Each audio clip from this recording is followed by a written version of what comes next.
ইরানকে টিকে থাকতে হলে ইরানের স্ট্র্যাটেজি গুলো ইরানকে অ্যাপ্লাই করতে হচ্ছে।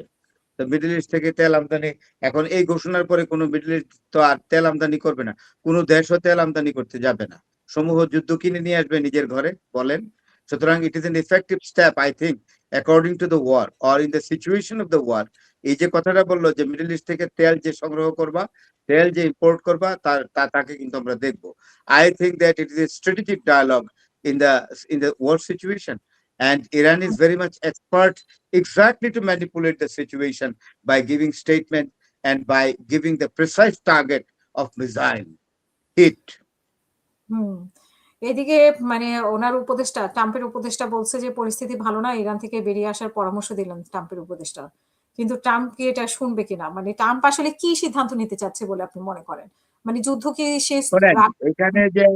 এখানে যে আমেরিকার যে chairman of joint defence staff, হ্যাঁ, ড্যান কেইন, উনি কিন্তু যুদ্ধ করতে রাজি ছিলেন না, এবং উনি ট্রাম্পকে বহুবার বুঝিয়েছেন যে ইরান আক্রমণ করে স্ট্র্যাটেজিক্যালি অনেক ভুল হবে, এবং সেটা করে আপনার হিলারি ক্লিন্টন, প্রেসিডেন্ট ক্লিন্টনও কিন্তু ফর্মার প্রেসিডেন্ট, উনি কিন্তু 2-3 দিন আগে একটা ভিডিও দিয়েছেন, নিজের পেজ থেকে দিয়েছেন, এবং সেখানে বলেছেন যে আমিও চেয়েছিলাম ইরানে একটা স্ট্রাইক করব, কিন্তু আমাকে আমার অ্যাডভাইজাররা যে পিকচারটা দিয়েছে সেখানে দেখা গেল স্ট্রাইকিং এ ইরানকে কিচ্ছু করা যাবে না।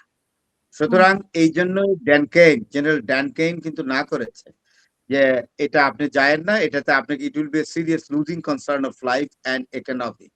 তো এবং সবকিছু আপনি দেখেন সবকিছু লন্ডভন্ড, এবং যারা তার যে সিকিউরিটি অ্যাডভাইজার যে আমেরিকার, তিনিও বলেছেন ট্রাম্পকে যে এটা করবেন না।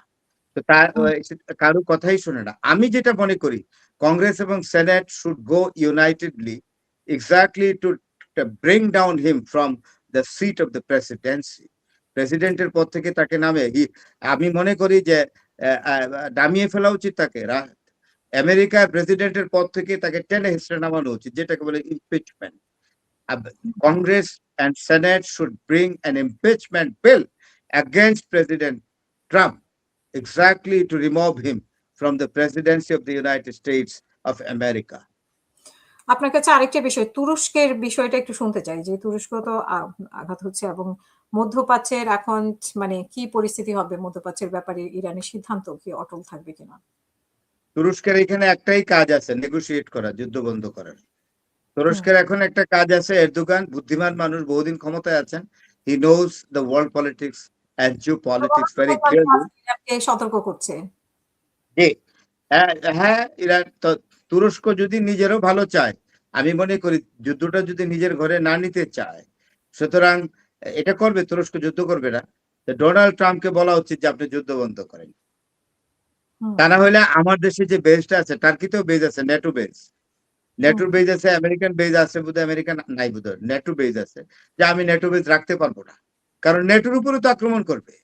আপনি ইরান এখন ব্যাপরও হয়ে গেছে, শোনেন, একজন মানুষ যখন দেখে যে তার অস্তিত্ব সংকট, তার কিন্তু তখন হুঁশ থাকে না, তিনি যে কোনো ভাবে যে কোনো strategy, either it is possible impossible, everything is being done by him. তো ইরান ইজ ডুইং সো। একজন আপনাকে বারবার প্রশ্ন করতেছে, যে আমি আগেও করেছিল, মার্কিন B-52 বোমারু বিমান পাঠিয়েছে, ইরান হামলার লক্ষ্যে ব্রিটিশ ঘাঁটিতে মার্কিন বিমান পাঠিয়েছে, পারমাণবিক হামলা করতে পারে কিনা, আপনি কি ভাবছেন? একবিংশ শতাব্দীতে পারমাণবিক হামলা হবে না, এবং ডোনাল্ড ট্রাম্প কেন, সবাই জানে যে একবিংশ শতাব্দীতে পারমাণবিক হামলা হবে না।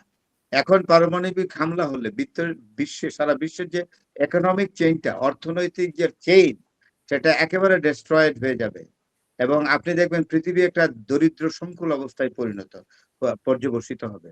আমার মনে হয় না ডোনাল্ড ট্রাম্প এতটুকু পর্যন্ত এগোবে। এগুলো হলো এক ধরনের থ্রেট, হুমকি দেওয়া, যে তুমি থামো, ইরানকে কোনোভাবেই থামাতে পারছে না, তাই এখন নিউক্লিয়ার থ্রেট পুশ করছে। I think that this threat will not be active particularly for Iran to stop war.